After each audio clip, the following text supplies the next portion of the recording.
Hello दोस्तों, स्वागत है आप लोगों का एक बार फिर से हमारे YouTube channel ground history India में। दोस्तों आज हम आपको बताने का प्रयास कर रहे हैं कि 1 से 2-3 दिन के अंदर में डोनाल्ड ट्रंप दुनिया के सामने आएंगे और बताएंगे कि world's peoples spoken democracy establish America in Iranians peoples, ऐसे आकर के बोलेंगे। ऐसा लगेगा कि आप लोगों को अमेरिका ने बहुत बड़ा काम कर दिया है, जो है खामनेई को या तो मार करके या तो उन्हीं के लोगों के द्वारा किसी के द्वारा वहां खामनेई की हत्या करवा करके या खामनेई को यहाँ से उठा करके अमेरिका लेके जाएंगे और कहेंगे कि हमने जो है ईरान के लोगों के लिए, लोकतंत्र के लिए, ईरान के लोगों की रक्षा के लिए खामनेई की सत्ता को उखाड़ फेंका ताकि वहां के लोग अच्छे से रहे, जिए, खाएं। ये बात बताने के लिए आएंगे कौन? अमेरिका के राष्ट्रपति डोनाल्ड ट्रंप। क्यों हम आपको ऐसा क्यों बता रहे हैं दोस्तों? क्योंकि अमेरिका ने एडवाइजरी जारी कर दिया, किसके लिए? ईरान के लिए। अब आप पूछेंगे कि सर ये एडवाइजरी क्या होता है, ये क्यों जारी किया जाता है, इसके मायने क्या है? तो आप पूरा वीडियो देखिएगा, आप अच्छे से समझ पाएंगे कि ये सारी चीजें होती क्या है। दरअसल दोस्तों, जब अमेरिका किसी देश के लिए एडवाइजरी जारी करता है, खासकर अमेरिका जो जारी करता है तो अमेरिकियों के लिए जारी करता है एडवाइजरी मतलब जैसे उसने ईरान के लिए जारी कर दिया एडवाइजरी, या जैसे उसने फलस्तीन के लिए जारी कर दिया advisory, Yemen, Jordan, Lebanon, Syria, मस्कत, Kuwait, Oman, ठीक है, या कनाडा, किसी देश के लिए अगर उसने एडवाइजरी जारी कर दिया, एडवाइजरी एक प्रकार से आप फतवा भी कह सकते हैं, उसने ईरान के लिए एडवाइजरी जारी कर दिया अमेरिकियों के लिए कि कोई भी अब अमेरिकी ईरान न जाए। क्यों? क्योंकि इसका मतलब यही होता है दोस्तों कि अमेरिका किसी भी समय हमला कर सकता है, यानी किसी भी समय अब खामनेई के साथ क्या हो जाए ये सिर्फ और सिर्फ अमेरिका ही जानता है। और अमेरिका के जो रक्षा मंत्रालय है, अमेरिका की जो खुफिया एजेंसी है, वह जान सकती है कि अब ईरान में होने वाला क्या है। ठीक है, क्यों? क्योंकि अब यहां कहे तो है, अब वही ब्लेम लगाएंगे जो कि वास्तविक कारण इनका है ईरान के जो क्रूड ऑयल है, जो प्राकृतिक संसाधन है। हम आपको कई बार बताते चले आए दोस्तों, प्राकृतिक संसाधन और जो है कृत्रिम संसाधन। प्राकृतिक संसाधन मतलब जो स्वयं ईश्वर ने जिन्हें बनाया हो, जिन्हें अल्लाह ने बनाया हो, जिन्हें धरती माँ ने जो अपने गोद में समा करके रखा हो, वो प्राकृतिक संसाधन होते हैं। जैसे कोयला हो गया, पेट्रोलियम हो गया, प्राकृतिक गैस हो गया, जंगल हो गए। तो ये इन्हें अल्लाह, एक प्रकार से कहें अगर आप ईश्वर में विश्वास करते हैं तो ईश्वर ने बनाया है या अल्लाह ने बनाया है, परवरदिगार ने बनाया है। तो वो प्राकृतिक संसाधन जो प्रकृति प्रदत्त है, ठीक है, जिसमें मानव का कोई इन्वॉल्वेशन नहीं है, उसके निर्माण में, उसके होने में और उस जगह के होने में मानव का कोई भी जो है हस्तक्षेप नहीं है, वो प्रकृति प्रदत्त है। तो ऐसे संसाधनों पर जो है अमेरिका पूरा का पूरा नजर गड़ा करके बैठा रहता है दोस्तों। क्यों? क्योंकि उसे सस्ते में तेल चाहिए और महंगे में बेचना चाहिए, और अपने जो उसके व्यापारिक मित्र है, जो उसके कारखानों में, जो अमेरिका में जो कारखाने लगे हैं, उन्हें सस्ते में दे सके, ताकि अमेरिका में जो है दोस्तों ज्यादा से ज्यादा उत्पादन हो सके उनके फैक्ट्रियों में, वहां के लोगों को अच्छी अच्छी नौकरियां मिल सके, और बाकी जो इनके मित्र देश है वहां पे गरीबी, भूखमरी, कुपोषण, दरिद्रता, उनकी हालत कैसे हो जाए? उनकी हालत सीरिया की तरह हो जाए, उनकी हालत जॉर्डन की तरह हो जाए, उनकी हालत फलस्तीन की तरह हो जाए। लेकिन अमेरिकी लोग जो है बढ़िया खाएं, बढ़िया पहने, बढ़िया से बोले और पूरे देश पर, विश्व पर राज करें। ठीक है दोस्तों, तो डोनाल्ड ट्रंप और खासकर पूरी अमेरिका का यही प्रोपेगेंडा है दोस्तों। ठीक है, तो अमेरिका ने एडवाइजरी जारी कर दिया है।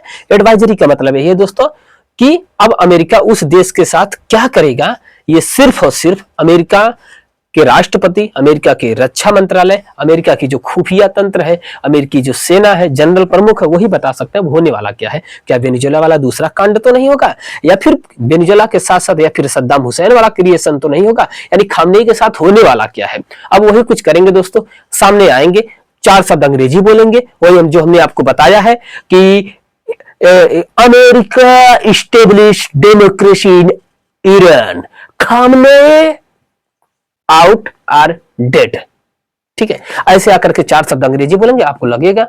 क्यों? क्योंकि और भारतीय लोगों के लिए तो इससे बड़ा शर्म की चीज कुछ भी नहीं हो सकता। क्यों दोस्तों? क्योंकि भारत की जो परिस्थिति है दोस्तों, वह भी कहीं न कहीं 15 तीसरी बार तो प्रधानमंत्री मोदी जी ही हैं। ठीक है, तो ऐसे में अगर आप समझिए दोस्तों, अगर आप मान के चलिए भारत की जो डेमोक्रेसी है, अगर मान लेते हैं 100 वोट पड़ रहा है 100 वोट में मान लेते हैं मोदी जी 30 वोट पाते हैं, तो इसका ये मतलब थोड़े नहीं कि 70 लोग मोदी के विरोध में अगर है, तो इसका ये मतलब थोड़े नहीं कि मोदी जी तानाशाह हो गए हैं या मोदी जी को अमेरिका वाले उठा करके लेके चले जाए। नहीं दोस्तों, ये गलत है। ठीक है, डेमोक्रेसी का मतलब चुना हुआ व्यक्ति है, 50% ही वोट पड़ा उससे वो मतलब नहीं है। हमारी कमियां हैं, हम उसे दूर करते हैं, करेंगे, धीरे धीरे 100% भी तक हम जाएंगे। ठीक है, मान लेते हैं 100 में 100 वोट पड़ा, 5 से 7 लोग अगर चुनाव के लिए खड़े हुए, एक व्यक्ति 20-25 वोट पाया, 3-4 लोग 21, 22, 23, 24 वोट पाए, तो जो 25 वोट पाया वो जीता है। हमारे यहाँ इसी तरीके की डेमोक्रेसी है। तो इसका ही मतलब थोड़े नहीं है कि उसको 30 लोगों ने वोट दिया, 70 लोगों ने अलग अलग लोगों को वोट दिया, अब वो 70 लोग मिल करके विरोध करेंगे, तो इसका मतलब थोड़े नहीं मोदी जी तानाशाह हो जाएंगे या भारत के जो प्रधानमंत्री होगा वो तानाशाह हो जाएगा, उसे अमेरिका अपोजिशन के साथ मिलकर के उठा ले जाएगा। नहीं दोस्तों, ये मानवता के लिए खराब है और खासकर उस देश के लिए भी खराब है। ठीक है, क्योंकि आज अगर आप बाहरी ताकत के बल से उसके सत्ता को उखाड़ फेंके हैं, कल आप भी सत्ता में आएंगे तो वही चीज वह भी आपके साथ करेगा। ठीक है, तो ये चीज ईरान वाले समझ नहीं पाए दोस्तों। ठीक है, या वहां के जो शासक समझा नहीं पाए, या वहां की जनता जो है अगर समझ जाएगी तो ऐसा होने नहीं देगी दोस्तों।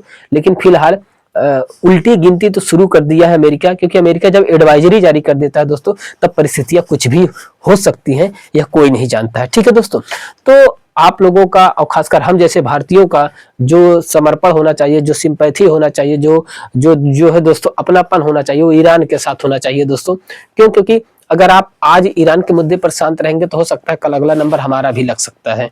ठीक है, ऐसे ही जो जहां पर लोकतंत्र होता है दोस्तों, थोड़ा सा वहां पर सत्ताएं मजबूत होती हैं। जहां पर जो है दोस्तों क्या कहें, डिक्टेटर टाइप की व्यवस्थाएं होती है, जैसे राजशाही व्यवस्था होती है, जैसे सऊदी अरब को जो है दोस्तों सीधा करने में कोई टाइम नहीं लगता है।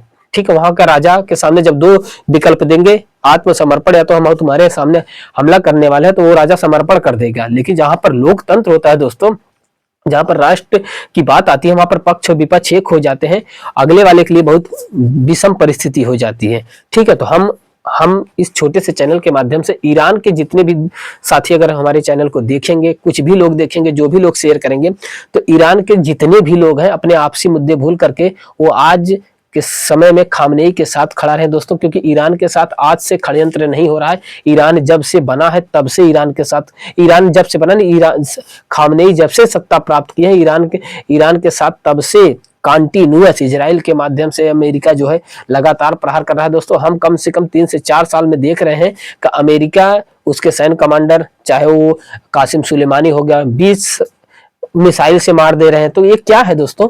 अमेरिका, ईरान के जो सैन्य कमांडर है आप उन्हें मार दे रहे हैं, अमेरिका के ईरान के जो राष्ट्रपति हैं, प्रधानमंत्री हैं, ठीक है, उनको प्लेन क्रैश में मार दे रहे हैं, उसके वैज्ञानिकों को मार दे रहे हैं, उसके परमाणु के ठिकानों पर आप हमले कर दे रहे हैं, और उसके बाद उसके जो भी लोकतांत्रिक कार्यों के लिए जो भी वो विदेशों से अपना संपर्क बना, उसके सारे संसाधनों को आप निस्ताना नाबूद कर दे रहे हैं। और कह रहे हैं कि जब त्राहिमाम कंडीशन हो जाती है देश में, तो आप कहते हैं कि आपके खिलाफ जो है जनता भड़क गई है, भड़काने का काम आप करते हैं, और उसके बाद उसके वहां के खामनेई को हटा करके आपका मंशा है कि हमारे जैसा कोई हमारा सिंपैथी वाला व्यक्ति सत्ता पे बैठ जाए, उसके बाद डेमोक्रेसी स्थापित हो जाएगा। क्योंकि आप लोगों ने ऐसा ही किया है, आप लोगों ने ऐसा ही सिराजुद्दौला को नवाब बनाने के लिए, सिराजुद्दौला को प्लासी के युद्ध में हराने के लिए, मीर जाफर को नवाब बनाने के लिए, क्योंकि मीर जाफर आपका कठपुतली था, तो आपने सिराजुद्दौला को धोखे से मरवा दिया। फिर वही काम आपने मीर कासिम के साथ किया, फिर वही काम आपने मराठों के साथ किया, निजामों के साथ किया। क्योंकि ये आपकी अंग्रेजों की ये चाल होती है दोस्तों, पश्चिमी देशों की ये चालें होती हैं। आपके व्यवस्था जो वहां का राजा होगा, पहले आप ये लोग उसे परेशान करेंगे, फिर उससे त्रस्त होगी जनता, फिर जनता का ध्यान उसके तरफ रखेंगे, फिर वहां से जो है उस व्यक्ति को हटा करके अपने मनपसंद व्यक्ति को बैठा देंगे, कहेंगे अब देखिए लोकतंत्र हो गया। क्योंकि जो ईरान का जो क्रूड ऑयल है, प्राकृतिक गैस है, संसाधन है जो वहां का, उस पर अमेरिका कब्जा चाहता है पूरी तरीके से। और अमेरिका ये भी चाहता है कि मिडिल ईस्ट में कोई भी मुस्लिम देश परमाणु बम न बना पाए। ठीक है भाई, सबके पास अधिकार है। आप परमाणु बम बनाए हैं, बगल में आपका देश बनाया पाकिस्तान को चाहता, पाकिस्तान तो अमेरिका के दम पर ही परमाणु बम बना पाया, और उसके पास परमाणु बम ऐसी कोई है नहीं। ठीक है दोस्तों, बस आपकी सिंपैथी, आपका सहयोग, आपका समर्थन ईरान के साथ रहना चाहिए दोस्तों, न कि अमेरिका के साथ रहना चाहिए। बहुत बहुत आभार आप सभी लोगों का, जितने लोग देख रहे हैं चैनल को बाहर और लोगों तक पहुंचाने का प्रयास करें। अभी हमारा नया नया वीडियो है दोस्तों, थोड़ा सा आप मदद करने का प्रयास करें, हमारा हौसला बढ़ाने का प्रयास करें, हम अच्छे से अच्छे कंटेंट को आपके मदद देने का प्रयास करेंगे। धन्यवाद दोस्तों।